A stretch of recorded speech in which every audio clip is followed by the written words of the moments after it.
আসসালামু আলাইকুম গাইজ, আজ আমি দারুণ স্বাদের জলপাইয়ের গলা আচারের রেসিপি করে দেখাচ্ছি। আশা করি আজকের আচারের রেসিপিটা আপনাদের অনেক ভালো লাগবে। আজকের আচারের জন্য এখানে নিয়েছি 1 কেজি জলপাই। আমি ভালোভাবে ধুয়ে পরিষ্কার করে জলপাইয়ের যে ডেরুগুলো ছিল সেগুলো ফালাই দিয়েছি। এদিকে আমি আগে থেকে চুলায় পানি গরম বসিয়ে দিয়েছি। পানিটা যখন এরকম বলক চলে আসবে এ পর্যায়ে জলপাইগুলো দিয়ে দিতে হবে। আর জলপাইগুলো খুব সাবধানে দিতে হবে, তা না হয় কিন্তু গরম পানি গায়ে ছিটে পড়বে। এখন ঢাকনা দিয়ে ডেকে জাস্ট 5 মিনিট জাল করে নিব। 5 মিনিট পর ঢাকনাটা উঠে নিয়েছি। দেখেন জলপাইয়ের কালারটা কিন্তু চেঞ্জ হয়ে গেছে, জলপাইগুলো সিদ্ধ হয়ে গেছে। আর প্রত্যেকটা জলপাই কিন্তু ফেটে গেছে, তার মানে ভালোভাবেই জলপাইগুলো সিদ্ধ হয়েছে। এখন আমি চুলা থেকে নামিয়ে পানি ঝরিয়ে জলপাইগুলো ঠান্ডা করে নিব। এদিকে জলপাইগুলো ঠান্ডা হতে থাক আর ওইদিকে আমি কিছু মশলা বানিয়ে নিচ্ছি।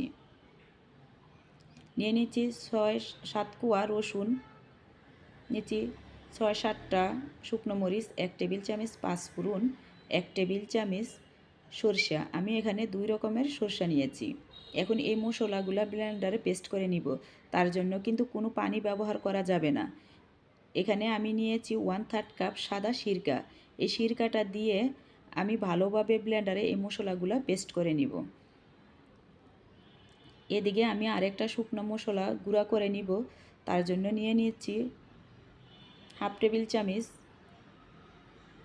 পাঁচফোড়ন আর নিচে 1/2 টেবিল চামচ মুহুরি। এই মুহুরিটা দেওয়ার কারণে কিন্তু আচার থেকে সুন্দর একটা ফ্লেভার আসবে। নিচে 1/2 টেবিল চামচ গোটা ধনিয়া, 1/2 টেবিল চামচ গোটা জিরা, নিচ্ছি কয়েক টুকরো ছোট ছোট দারচিনি, নিচে একটা তেজপাতা, নিচে ছোট ছোট 6টা এলাচ আর নিচে 3টা শুকনো মরিচ।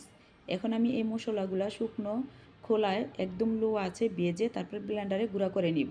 এই মশলাগুলো দেওয়ার কারণে কিন্তু আচার থেকে সুন্দর একটা ফ্লেভার আসে আর আচারটা খেতেও কিন্তু দারুণ মজার হয়। চেষ্টা করবেন এই মশলাটা দেওয়ার জন্য।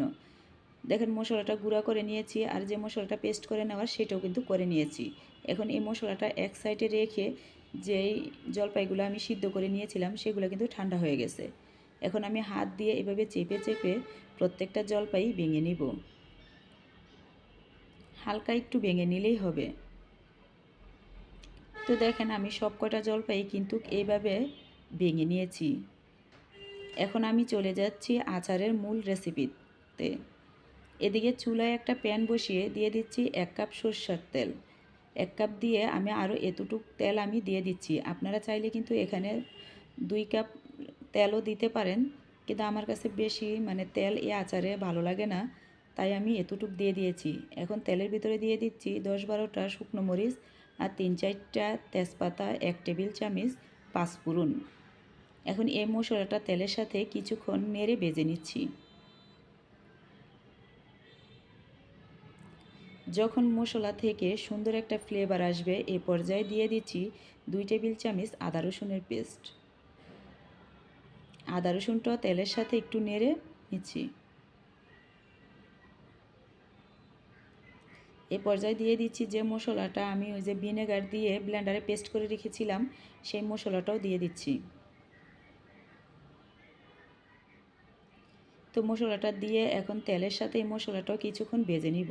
আবার বেশি সময় নিয়ে ভাজতে যাবেন না, যদি মশলাটা পুড়ে যায় তখন কিন্তু আচারের স্বাদটাও নষ্ট হয়ে যাবে, আচারটা খেতে তিতো লাগবে। তো মশলাটা ভাজা হয়ে গেছে, এ পর্যায়ে আমি জলপাইগুলো দিয়ে দিচ্ছি।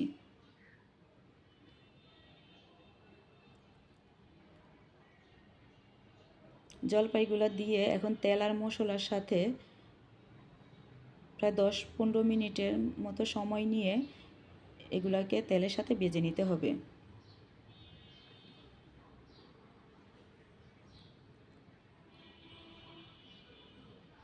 এ পর্যায়ে দিয়ে দিচ্ছি স্বাদ মতো লবণ আর কালারটা সুন্দর আসার জন্য দিয়ে দিচ্ছি 1 টেবিল চামচ হলুদের গুঁড়া আর দিয়ে দিচ্ছি 1.5 টেবিল চামচ লাল মরিচের গুঁড়া, দিচ্ছি 1 টেবিল চামচ ধনিয়ার গুঁড়া।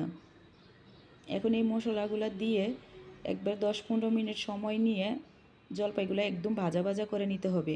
এই আচারটা খেতে দারুণ মজার হয়। আপনারা যদি একবার বাসায় বানিয়ে খান দেখবেন আপনারা নিজেই অবাক হয়ে যাবেন, এতটা মজার হয়। আর যাদেরকে খাওয়াবেন তারা তো আপনার প্রশংসা এরকমভাবে করবে আপনি ভাবতেও পারবেন না। এই আচারটা জিভে লেগে থাকার মতো স্বাদেরই হয়। আশা করি একবার হলেও বাসায় এই আচারটা বানিয়ে খাবেন। তো দেখেন আমি 10-15 মিনিট জলপাইগুলো একদম ভাজা ভাজা করে নিয়েছি। এই পর্যায়ে দিয়ে দিব চিনি। এখানে আমি 3 কাপ চিনি নিয়েছি। চিনিটা অবশ্যই আপনারা আপনাদের স্বাদ অনুযায়ী দিয়ে নেবেন, যে যেরকম মিষ্টি খেতে পছন্দ করেন। আচার কিন্তু অতিরিক্ত মিষ্টি হলেও খেতে ভালো লাগে না, আবার মিষ্টি কম হলেও খেতে ভালো লাগে না। পরিমাণ মতো যদি চিনিটা হয় তাহলে কিন্তু আচার খেতে ভালো লাগে।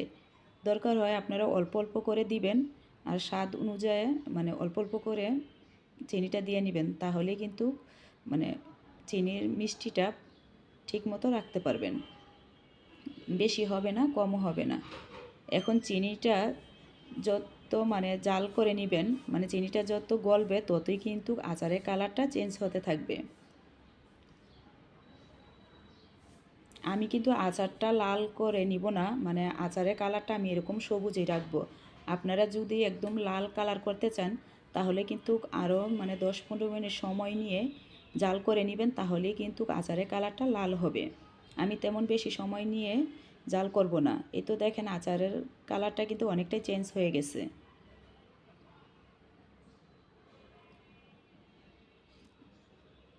হ্যালো গাইজ, মানে লাস্ট ভিডিওটা কিন্তু আমার স্কিপ হয়ে গেছে, মানে আমার ছেলে কেটে ফেলেছে, তার জন্য আপনাদের সাথে শেয়ার করতে পারতেছি না। তো এরকম বেশি কিছু না, শুধু লাস্টে আমি একটু চিনিটা চেটে নিয়ে দেখে তারপর শুকনো মশলাটা দিয়ে উঠিয়ে নিব, সেই মানে ভিডিওটাই স্কিপ হয়ে গেছে, তার জন্য আমি দুঃখিত। আশা করি এতটুকু ভিডিও দেখেও আপনারা বুঝতে পারবেন আচারের ফুল রেসিপিটা। তো দেখেন আমি এখন জাল মিষ্টিটা দেখে কিন্তু আচারটা নামিয়ে নিব। আজ এই পর্যায়ে আপনাদের জন্য ভিডিও।